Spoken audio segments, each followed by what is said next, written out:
안녕하세요. 저는 30대 후반 여자입니다. 여러분, 잘생기고 돈 많은 남자 좋아하시나요? 제가 바로 그런 대단한 남자와 결혼한 여자입니다. 벤츠인 줄만 알았던 그 남자와의 결혼 생활은 제 인생을 하드코어로 만들어버렸는데요.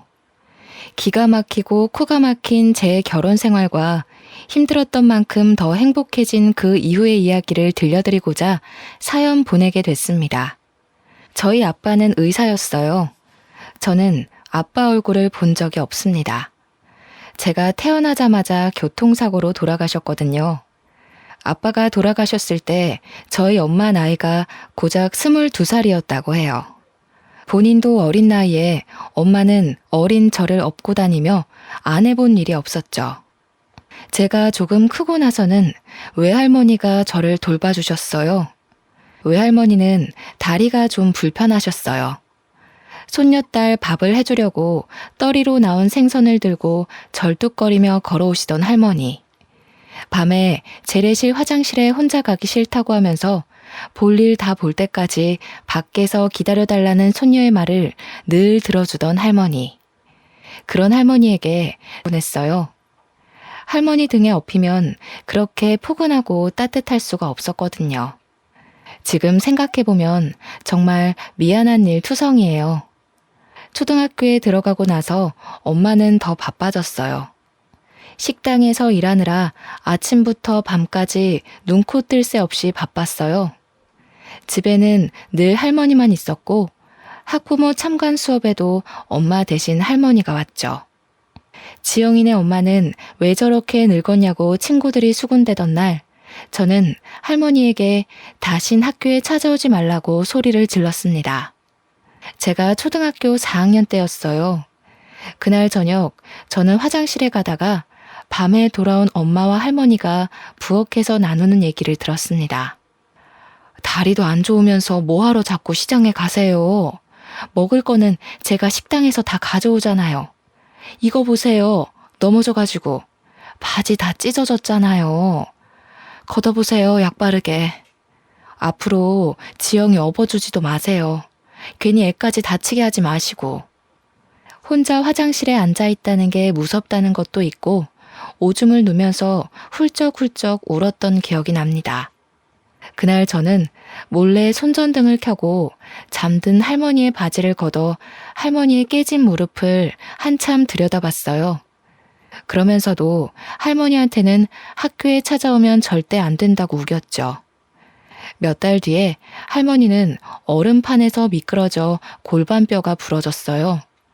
뼈가 붙지 않아 몇 달 동안 고생하시더니 결국 다음 해에 돌아가시고 말았습니다. 할머니가 돌아가시기 전 TV 프로그램에 나오는 가족들이 둘러앉아서 배를 맛있게 깎아먹고 있었는데 할머니가 그걸 유심히 쳐다보시더라고요. 할머니, 저거 먹고 싶어? 할머니가 고개를 끄덕였어요. 저는 제 수중에 있던 몇백 원을 들고 시장으로 뛰어갔어요. 그런데 아무리 돌아다녀도 배를 찾을 수가 없었어요. 2월이었으니 배가 있을 리가 없었죠. 결국 저는 빈손을 호호 불며 집으로 돌아갔어요. 할머니는 추워서 제 곱은 손을 가져다 자기가 깔고 있는 요 안에 넣어주셨습니다. 할머니는 결국 배를 못 드시고 돌아가셨어요. 그 뒤로 저는 배를 잘 못 먹게 됐어요. 배만 보면 가슴이 아프더라고요. 나이가 조금씩 들수록 할머니 생각이 조금씩 더 났습니다. 제가 고등학교 1학년 되던 해에 저희가 새들어 살던 옆집에 할머니랑 손자가 들어와 살게 됐습니다. 옆집 할머니는 혼자서 손자를 키우고 계셨어요. 엄마 말로는 그 할머니 아들, 그러니까 그 집 남자애네 아빠도 의사였다고 했어요. 옆집 할머니 손자는 9살이었는데 말수도 적고 낯을 많이 가렸어요. 할머니네랑 저희는 금방 가까워졌어요. 귀가 어두운 할머니 대신 제가 전화를 받아드리곤 했죠. 엄마는 식당에서 음식을 가져올 때 옆집 목까지 가져오시게 됐죠. 할머니가 어린 손자 키우느라 혼자 애쓰는 게 안쓰럽다면서요. 할머니는 폐지를 주워 번 돈으로 손자를 어렵게 키우고 계셨어요. 저도 시간이 날 때마다 할머니 손을 덜어드리려고 그 집 청소나 빨래도 해드렸어요. 제가 학교 다녀오면 저녁 지어서 가져다 주고 옆집 손자랑 저랑 나란히 앉아서 숙제를 할 때가 많았죠. 그 애가 숙제를 잘하고 있나 들여다보면 애가 되게 똑똑하다는 걸 알 수 있었어요. 특히 초등학교 2학년 산수는 걔한테는 너무 쉬워 보였어요. 저는 근처 한 책방에서 위탁년 참고서를 싸게 사다가 걔한테 가르쳐 봤습니다.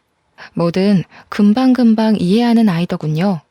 그렇게 그 아이와 자주 지내다 보니 할머니가 돌아가신 이후 처음으로 혼자가 아니라는 느낌을 받았던 것 같아요. 누군가에게 마음을 준다는 것, 챙겨줄 대상이 있다는 건 생각보다 훨씬 더 좋은 일이었습니다. 저희 엄마도 늘 그러셨거든요. 너보다 힘든 사람들에게 친절하게 대하고 따뜻한 마음을 가져야 한다고요. 그러면 좋은 일이 생길 거라고요. 한 번은 옆집 할머니가 목욕탕에서 미끄러져서 다리가 부러졌어요. 할머니가 제대로 움직이질 못하니 집안 살림이며 손자 밥 챙기는 것까지 제가 다 도와드렸습니다.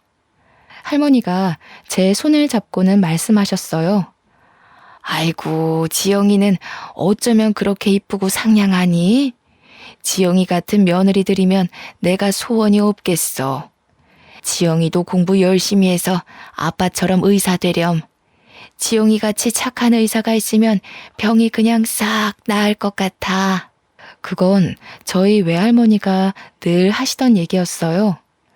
할머니도 당신 사위, 그러니까 저희 아빠가 얼마나 잘생기고 착했는지 얘기하시면서 저도 아빠처럼 남을 돕는 의사가 되라고 하셨었죠. 그렇게 가족처럼 지내길 1년이 흘렀는데 제가 고2 때 저희는 이모가 살고 있던 충청도로 이사를 가게 됐어요. 엄마가 이모랑 이모부가 하던 농장 일을 좀 도우며 지내기로 하셨거든요. 친구들이랑 헤어지는 것도 슬펐지만 무엇보다 옆집 할머니랑 손자랑 헤어지는 게 슬펐어요. 할머니, 제가 자주 놀러 올게요. 무리하지 마시고 건강하게 계셔야 해요. 수환이도 할머니 말씀 잘 듣고 누나가 공부 도와주기로 했는데 미안해. 수환이는 진짜 훌륭한 사람이 될 수 있을 거야. 알았지? 제 말을 듣고 있던 그 애는 얼굴이 잔뜩 굳어져서 혼자 구석에 가만히 서 있더니 그만 대문 밖으로 뛰어나가 버렸어요. 그 뒤로는 다시는 할머니도 그 애도 만나지 못했습니다. 새 학교에서 적응하느라 바빴고 곧 고3이 되어서 정신이 없었거든요. 옆집 할머니랑 손자가 잘 지내는지 종종 생각이 났지만 얼마 뒤에 전화번호가 바뀌어 연락할 수 없게 됐어요. 나중에 찾아가 봤지만 이사 간 뒤였습니다. 그렇게 시간이 흘러 저는 대학에 가게 됐어요. 두 할머니는 제가 의사가 되길 바라셨지만 저는 사실 그렇게까지는 성적이 좋지는 못했어요. 의대는 못 갔지만 그래도 꽤 좋은 4년제 대학에 간호대를 갔어요. 열심히 공부해서 그 학교 대학병원에 취직도 했습니다. 간호사 일은 힘들었어요. 선배들 괴롭힘도 심했고 매번 환자가 돌아가시는 걸 봐야 하는 건 마음이 정말 힘들더군요. 그래도 아빠 생각도 나고 저는 남들 돌보는 일에 보람을 느끼며 일하고 있었습니다. 그리고 거기서 알게 된 남자가 저에게 구애를 하기 시작했습니다. 30대 중반의 성형외과 전문의였는데 시원시원한 이목구비에 키도 크고 비싼 스포츠카를 몰고 다니는 남자였죠. 한마디로 번지르르한 남자였습니다.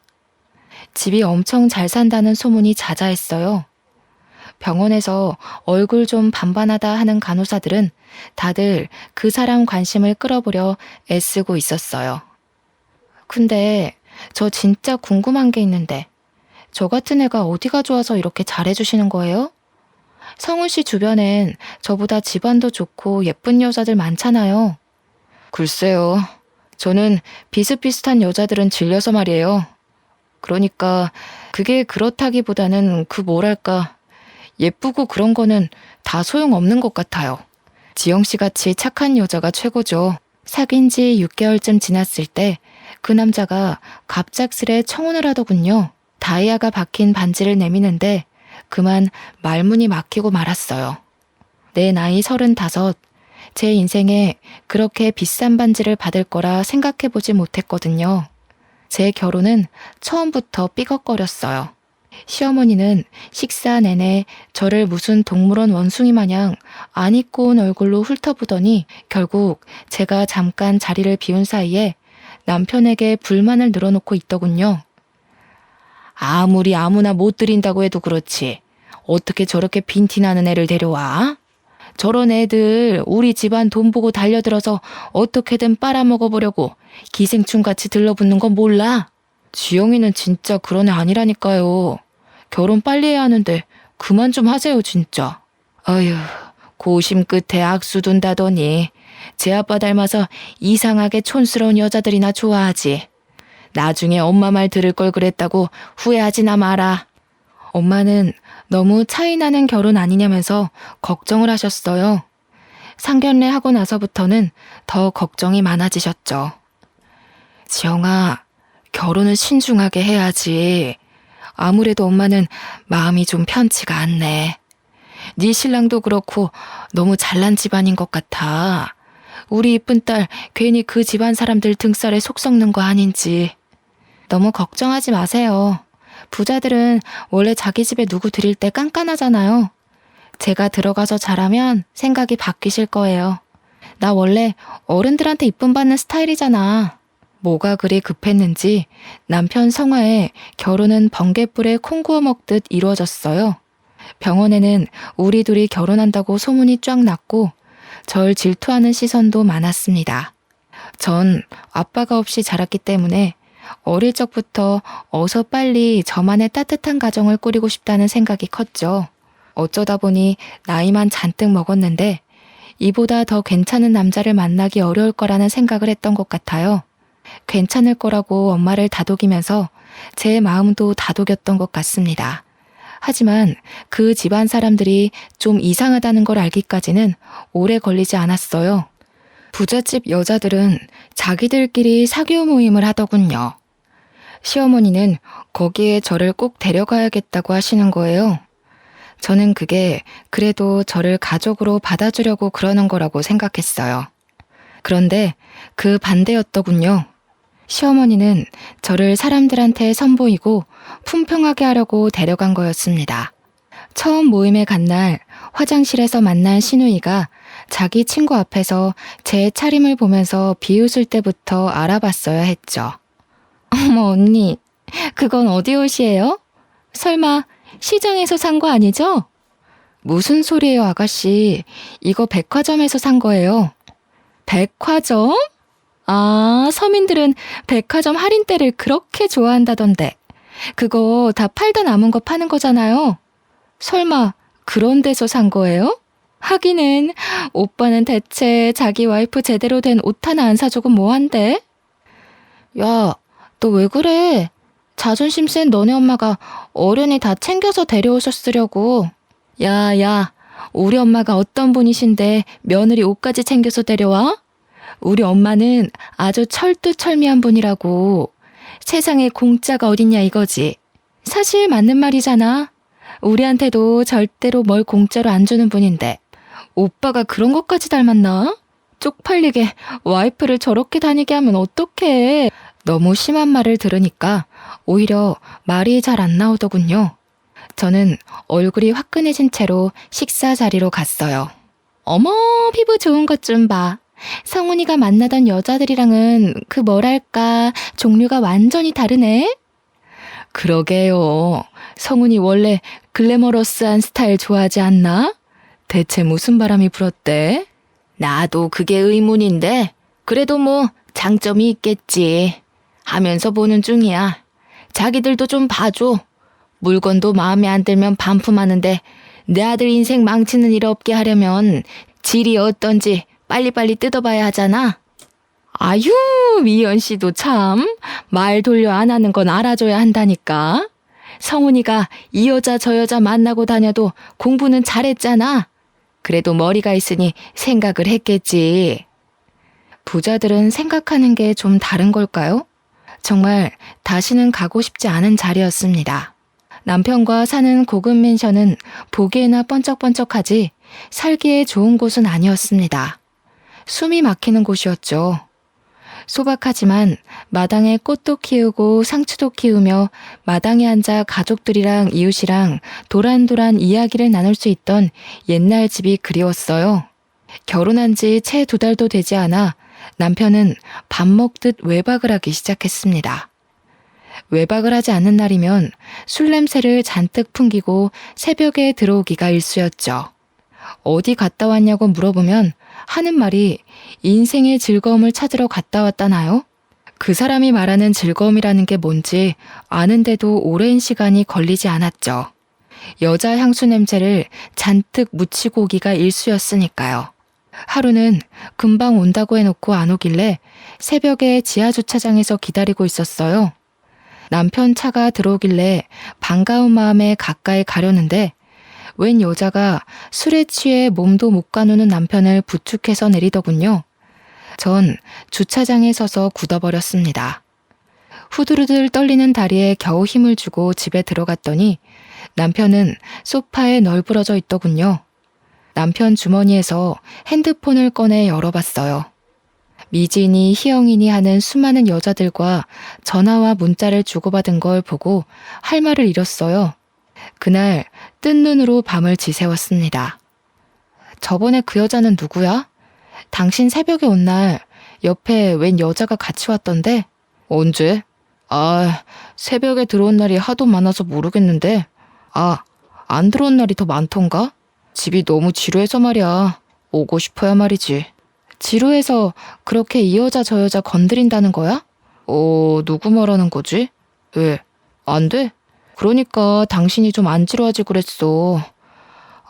당신 같은 여자는 좀 다를 줄 알았는데 하나도 다를 게 없더라고. 결혼이 이렇게 재미없을 줄이야. 지금 그걸 말이라고 해? 당신 진짜 제정신이야?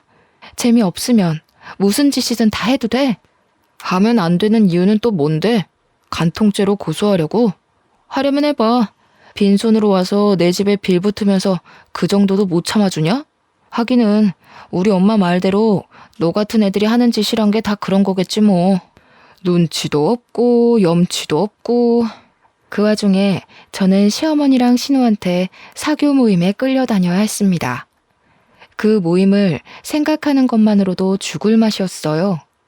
바보 같은 생각이지만 그때는 그것도 안 하면 그대로 이혼일지도 모른다는 생각에 거부할 수가 없었어요. 아이고, 지영씨 잘 지냈어? 어떻게 얼굴이 좀 안 좋아 보이네? 하기는 성훈이 같은 남자랑 살기가 쉽지 않지?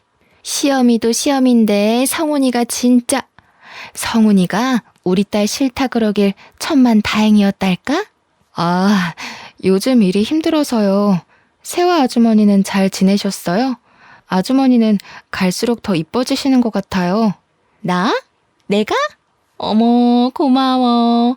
남들이 그렇게 말하면 빈말 같은데 지영씨가 말하면 진짜 같다니까. 그렇게 말해주니까 내가 또 좀 미안해지네. 지영씨는 뭐 진짜같이 말하는 기술이라도 있는가 봐? 진짜예요. 얼른 들어가요. 다들 기다리고 있겠어요. 왜 이제 오니? 아이고, 저 꼬락서니 옷 못 입는 건 여전하구먼. 우리 집안 이제 백화점이랑 장학재단도 운영해야 하는데 저런 애가 성훈이 옆에 있어야 한다니 앞날이 아주 그냥 캄캄하네. 진짜야? 그거 다 성훈이네한테 물려주는 거 맞아? 결혼도 했는데 여태까지 안 물려주는 거 보면 뭐 다른 수가 있는 거 아니었어? 이 여편 애들이 알지도 못하면서 그 촌스러운 노인네가 그 많은 재산 가지고 뭘 하겠어? 그냥 욕심나서 안 주고 있는 거지. 어차피 얼마 살지도 못할 거 왜 그렇게 끌어안고 있는지 물려줄 데도 없으면서 이승에 무슨 미련이 남아서 그날까지 펄펄 살아있는지 원.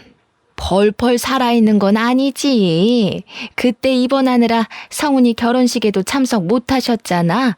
그나저나 그 노인네 요새는 어디서 지내시나? 울 시엄마도 슬슬 양로원으로 보내야 할 텐데.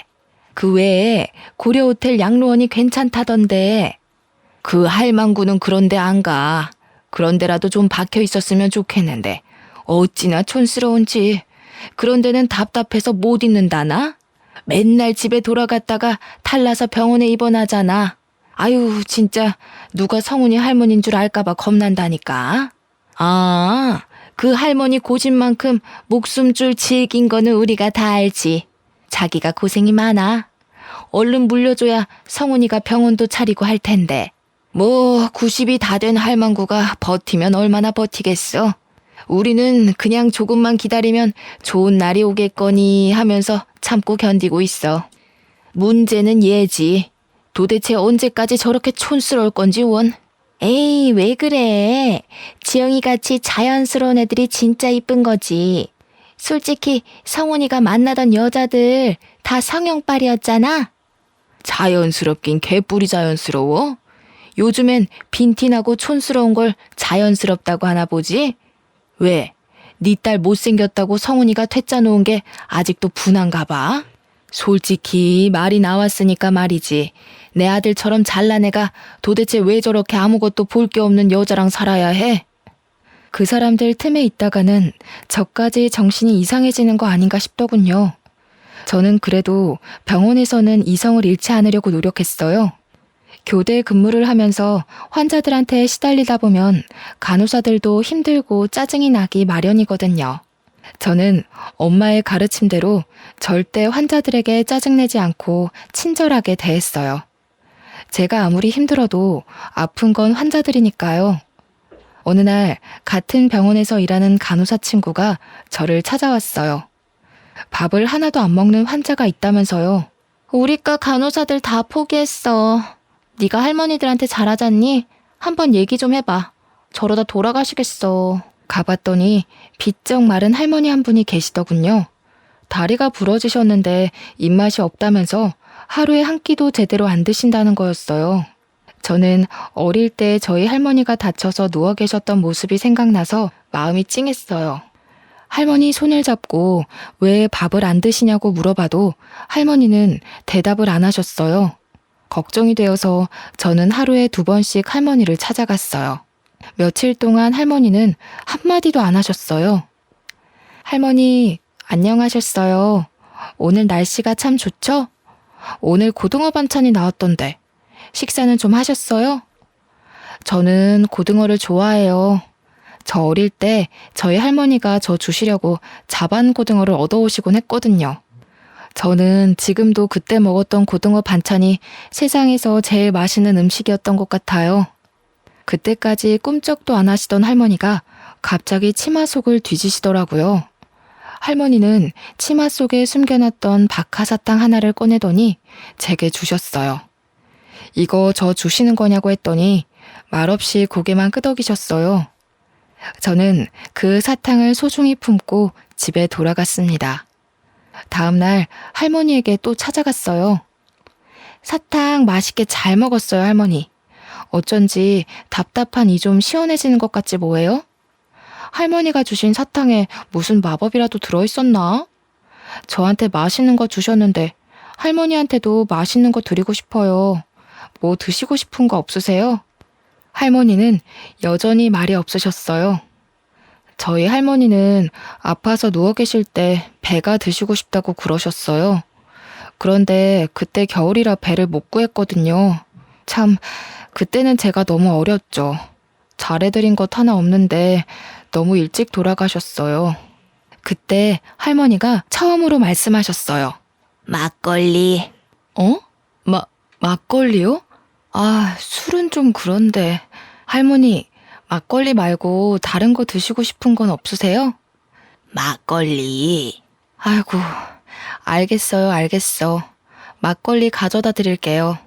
환자한테 술이라니 안 될 말이었지만 어차피 아무것도 안 드셔서 잘못되시느니 드시고 싶은 거라도 드시게 하는 게 나을 것 같았죠.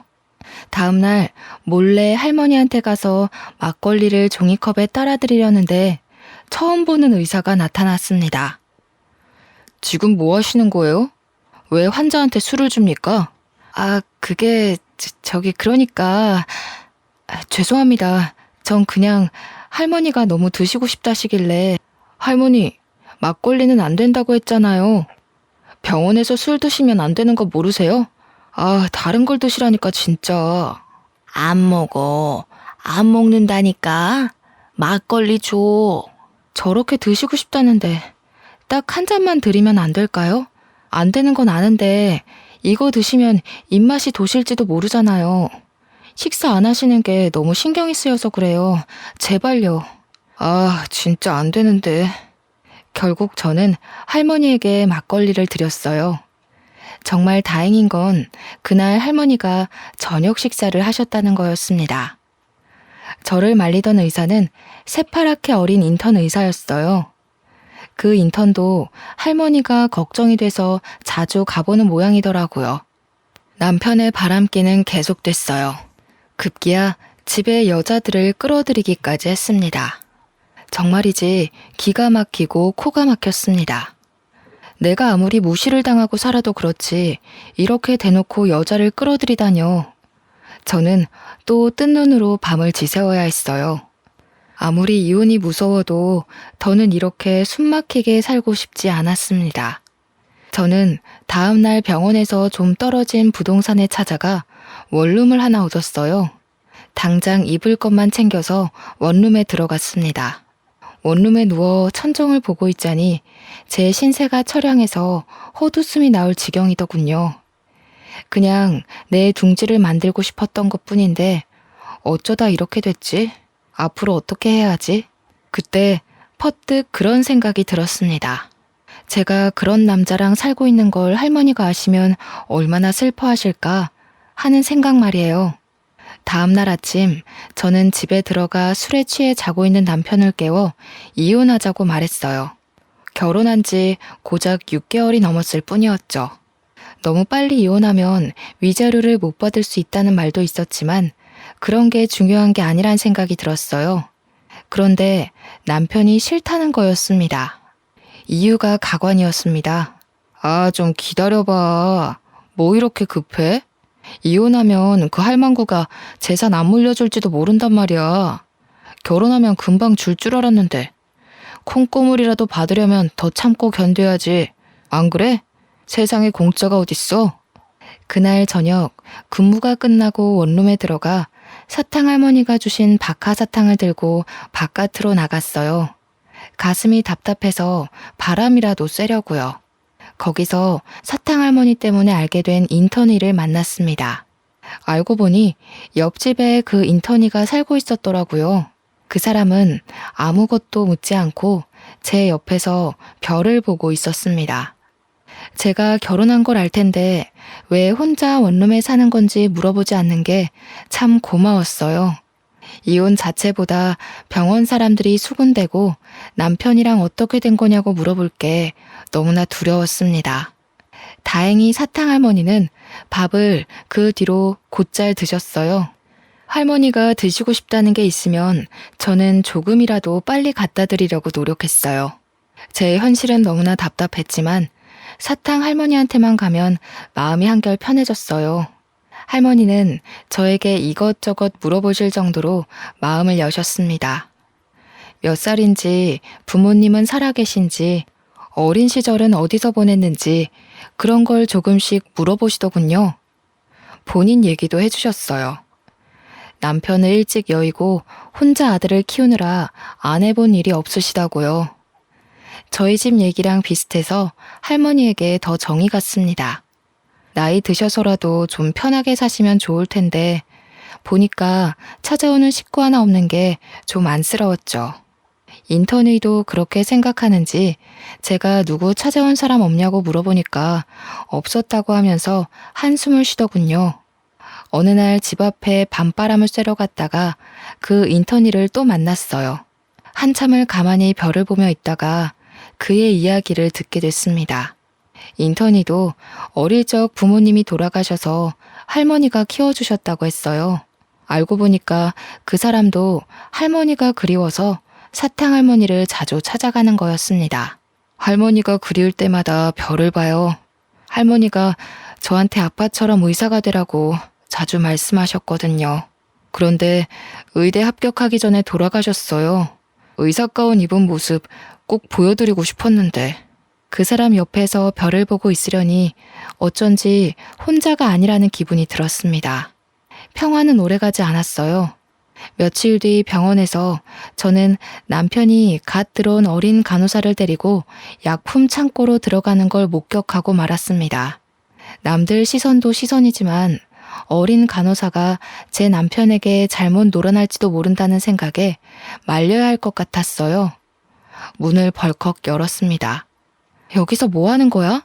남들 보면 어쩌려고. 진짜 사람들한테 망신당해야 속이 시원하겠어? 거기 신입도 이 사람하고 엮이지 말아요. 입사하자마자 사람들 입방아에 오르내리고 싶어요? 어허, 이거 집 나간 여자가 왜 말이 많아? 난 어차피 여기 나가서 병원 개원할 거라 상관없는데? 집에서 바가지를 못 긁으니까 밖에서라도 괴롭히는 거냐? 그렇게는 안 되지. 너 따위가 뭐라고 나를 방해해? 봤죠? 이 인간 쓰레기인 거. 좋은 말로 할 때 얼른 나와요. 거참 말 더럽게 많네. 너는 그냥 입 다물고 내 대외용 와이프 노릇이나 하면 돼. 재미없어도 내가 데리고 살아준다잖아. 앞으로 백화점도 생기고 재단도 생길 텐데 뭔 불만이 그리 많아? 그냥 입만 다물고 있으면 된다니까. 저는 결국 약품 창고 문을 닫고 나왔습니다. 괜찮은 줄 알았는데 결국 눈물이 흐르더군요. 눈물을 훔치며 화장실 쪽으로 가는데 옆집 인턴이와 딱 마주쳤습니다. 왜 우냐고 얼굴에 물음표를 잔뜩 띄우고 물어보는데 전 별일 아니라면서 화장실 쪽으로 도망쳤어요. 그런데 그 사람이 남편이 들어가 있는 약품 창고 문을 벌컥 여는 게 아니겠어요? 아, 세준 씨, 거긴 안 돼요. 그냥 가던 길 가시라니까. 창피한 마음에 말려봤지만 그는 이미 모든 걸 목격한 후였죠. 그날 시어머니로부터 다음 모임에 참여하라는 호출이 왔습니다. 저는 시어머니를 만나 단판을 지으려고 일단 찾아갔어요. 남편이 지금까지 심하게 바람을 피웠고 지금 별거 중이며 병원에서까지 여자들을 건드리고 다닌다는 걸 알리며 이혼하겠다고 말했습니다. 그런데 이 집안 사람들은 저를 실망시키는 법이 없더군요. 시어머니는 뭐 그런 걸 가지고 소란을 피우냐는 얼굴이었습니다. 그게 다야? 뭐 별것도 아니구먼. 우리 아들같이 다 가진 남자랑 살면서 그 정도도 없을 줄 알았어? 우리가 물려받을 재산이 얼만데 세상에 공짜가 어디 있니? 성훈이가 너랑 이혼한다고 안 하는 것만 해도 다행인 줄 알아. 그래요, 언니. 언니가 지금 이혼하면 언감생심 우리 오빠 같은 남자 만날 수 있을 것 같아? 아니, 나이가 그렇게 많은데 결혼이나 할 수 있을까 모르겠네. 솔직히 나이가 문제가 아니긴 하지. 스타일이 그렇게 촌스러워서야 남자들이 거들떠나 보겠어요? 이혼이야 소송하면 되지만 솔직히 전 그 모든 걸 감당할 자신이 아직도 없었어요. 다음날 답답한 마음을 안고 사탕할머니를 찾아갔습니다. 그동안 사탕할머니는 뼈가 무사히 붙어 내일이면 퇴원을 하게 되었어요. 할머니가 무사히 나와서 정말 다행이에요. 그러니까 밥 잘 드셔야 한다고 했죠? 그래도 살도 좀 붙으시고 한결 좋아지셨어요. 할머니 퇴원 기념으로 제가 소원 하나 들어드리고 싶은데 혹시 바라는 거 있으세요? 네 남편이 이 병원 의사 조성훈이야? 그 엄마가 강남타워 사는 김미연이고 맞지? 네, 맞아요. 아이고, 우리 할머니는 귀도 밝으시네. 어떻게 그걸 다 하셨대? 하긴 사람들이 어지간히 떠들죠. 귀가 밝으신 거 보니까 밥도 많이 드실 수 있겠다. 밥 많이 먹어야 퇴원시켜드려요. 얼른 하세요. 그 인간 아주 인간 말종이지? 같이 살기 아주 더럽지? 말종도 그런 말종이 없지? 시엠이랑 해가지고 시동생도 아주 싹퉁머리를 밥 말아 먹었지? 아니, 그걸 어떻게... 아니에요, 할머니. 저희 남편이 얼마나 저를 아껴주는데요. 그날 사탕 할머니는 목욕탕에 가고 싶다고 하셨어요. 동네 목욕탕에 가고 싶으시다고 그게 소원이라고 하셨습니다.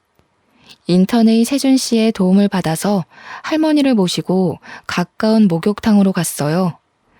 저희 할머니를 씻어드리는 심정으로 구석구석 씻어드렸습니다. 오히려 제가 한을 푸는 느낌이었어요. 목욕을 하고 나와서 우유를 하나 사드렸더니 할머니는 저한테 너는 소원이 없냐고 물으셔요. 저는 돌아가신 할머니가 보고 싶다고 했습니다. 제 소원은 돌아가신 할머니에게 배를 사드리는 거였으니까요. 사실은 제가 지금 이혼을 해야 할 것 같거든요. 정말 좋은 가정을 꾸릴 수 있을 줄 알았는데 제가 겉모습만 보고 단단히 착각한 거였어요. 결혼한 남자를 고를 때는 저희 엄마 말대로 신중하게 생각을 했어야 했는데 제가 정말 바보였어요. 그러게, 너 같은 애가 어쩌다 그런 인간 말종이랑 결혼을 했어? 엄마가 말릴 때 들었어야 했는데 이제 와서 이혼한다 그러면 엄마가 얼마나 속상해 하실지. 저는 그렇다 쳐. 엄마가 속상해 하실 거 생각하면 시어머니가 그 집 사람들이 저를 투명인간 취급해도 참아야 하는 거 아닌가 하는 생각이 들어요. 참긴 뭘 참아. 네가 무슨 열부라고 그딴 것들을 참고 있어? 이혼 그거 별거 아니여. 내가 살아보니까 말이여. 세상에 별일이랄 거 하나도 없어. 그저 자기 사람들하고 재밌게 살면 되는 거요. 네가 엄마 때문에 그런 놈이랑 이혼 못한다는 거 알면 네 엄마가 퍽이나 좋아하겠다. 할머니가 핀잔 주듯 말씀하시긴 했지만 그렇게라도 털어놓으니 마음이 한결 홀가분하고 할머니 말씀이 맞는다는 생각이 들었어요. 다음 날 사탕 할머니한테 가보니 이미 태어나신 후였어요. 그런데 간호사 하나가 저한테 김양순 할머니가 전해주라고 했다면서 봉투 하나를 건네더군요. 봉투 안에는 A4 용지에 인쇄된 편지가 한 장, 그리고 유언장이 들어있었습니다. 변호사가 할머니 대신 작성한 편지와 유언장의 내용인 즉슨 저한테 유산의 반을 물려주겠다는 거였습니다. 지영이 보거라. 나는 내 나이 20도 안 되어 애아빠를 먼저 보내고 안 해본 일이 없이 살았다. 열심히 하면 나라고 떵떵거리며 살지 못하리라는 법이 없으리라고 생각했어. 안 해본 일이 없었지. 닥치는 대로 일했단다. 결국 강남이 개발되기 전에 산 땅값이 어마어마하게 불어났고 나는 서울에 백화점을 갖게 되었단다. 부자가 되어 떵떵거리는 거 그게 그렇게 소원이었는데 그것도 별거 아니더구나. 남편을 일찍 보낸 것도 모자라 아들까지 일찍 보내고 나니 정말 사는 낙이 없었어. 돈이 아무리 많으면 뭐하겠니?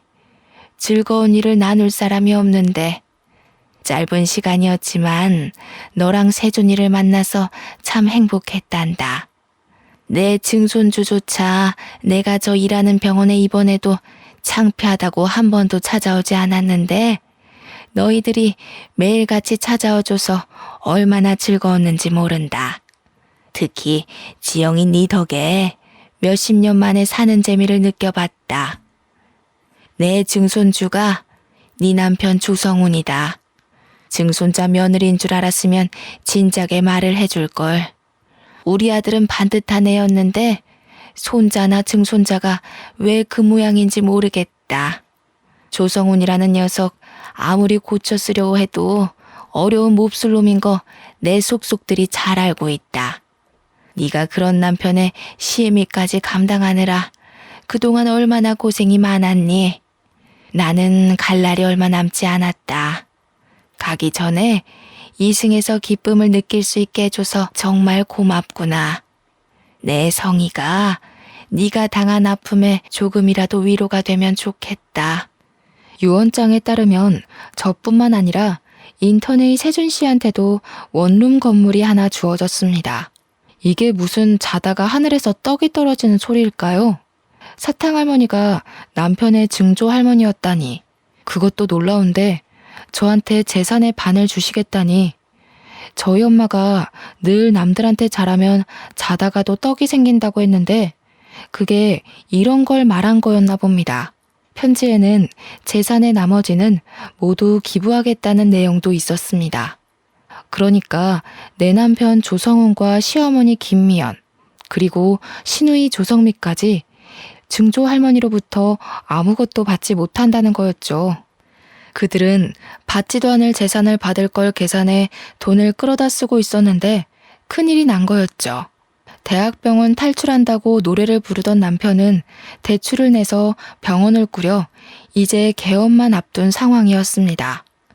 남편은 결국 다 차려놓은 병원을 몽땅 빚으로 떠안게 되었습니다.